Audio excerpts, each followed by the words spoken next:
TPT. nga baal ma tamit ma sànni benn message peut-être xam naa du ma waxaat loolu su ma fi toogee ba jug te waxuma ko président ASC dinañ ma mere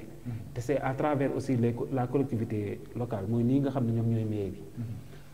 bi lii président ASC di def parce que président ASC benn boo fi gis jeune la boo xoolee président ASC ay jeunes ñoo ko yor ay jeunes yi nga xam ne dañoo yor seen i liggéey di liggéey di jël seen i alal di financer di jox ASC yi di jël seen i alal di financer di dajale jeunes yi pour bañ jeunes yooyu en période de vacances ñii di dem ci plage yi ñii di dem feneen ak feneen wala ñii di defi leneen ak leneen ñun ñëpp ñu casé leen autour du mouvement nawetaan ñun ñuy ay jeunes jug volontaire kenn fayuñu juróom kenn fayuñu ñaar dërëm dañuy liggéey di am suñu tuut war cee yor suñu njaboot di ci tënk di ci dugal ci biir ASC yi kon ñoom ñi nga xam ne dañoo war a mën a accompagner le mouvement nawetaan nañ ko def te bàyyi seen tricherie gu metti gi ñu nekkee nañu ko def ñoom la commune de Tivaouane Peulh ñàkk ñoom ñooy commune yi gën a ñàkk fulla ci jëm ci mouvement nawetaan daaw fii la ñu téye suñuy subvention ne dañuy avance subvention dafa am avance ak arrière nga jox leen benn maudite somme boo xam ni mënu leen a permettre sax ñu préparer moitié match ba tey jii ñuy wax ak yéen amul suñu reliquat subvention jotuñu ko cette année-ci demain on va débuter les compétitions ba tey amul lu concret loo xam ne def nañ ko ci subvention ASC yi kon te ñoom ñoo waroon taxaw di dooleel zone ñoom ñoo waroon taxaw di dooleel ASC yi pour ñu mën a attaquer carrément le mouvement nawetaan mën cee dugg xel mu dal mais tey zone mi ngi organisé te amul xel mu dal ndax amul benn subvention boo xam ne mën na ko permettre zone li ko permettre tey mën ko mu organiser ASC yi seen bopp bëgg a participer ak ñàkk a yëg gi leen commune bi ñàkk a yëg te ñoom ñu bëgg a participer ñoom ñoo mujjee seen biir ñu waxtaan def ay engagement jox ko zone pour zone mën a organiser compétition yoo xam ne ñun ñoo ciy football pour zone mën a organiser ay compétition yoo xam ne ëllëg commune bi moom moo ciy profiter kon ñoom ñàkk jom googu war leen ñoom war nañ koo mën a wees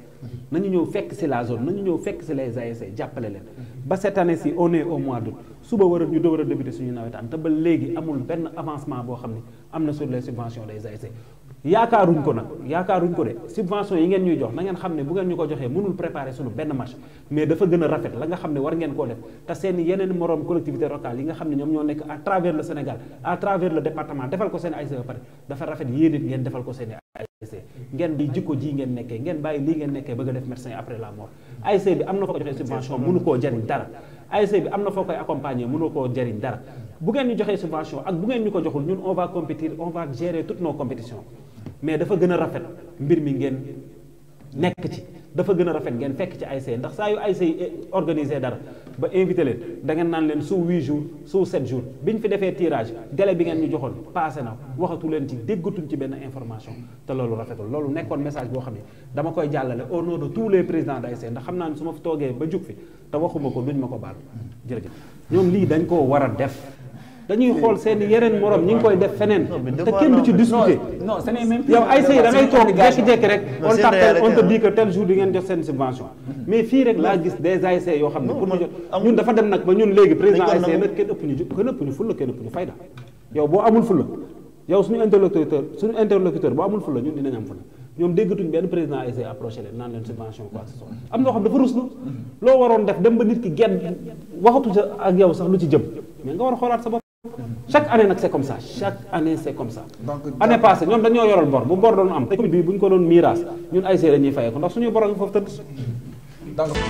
TPTV télé askan wi TPTV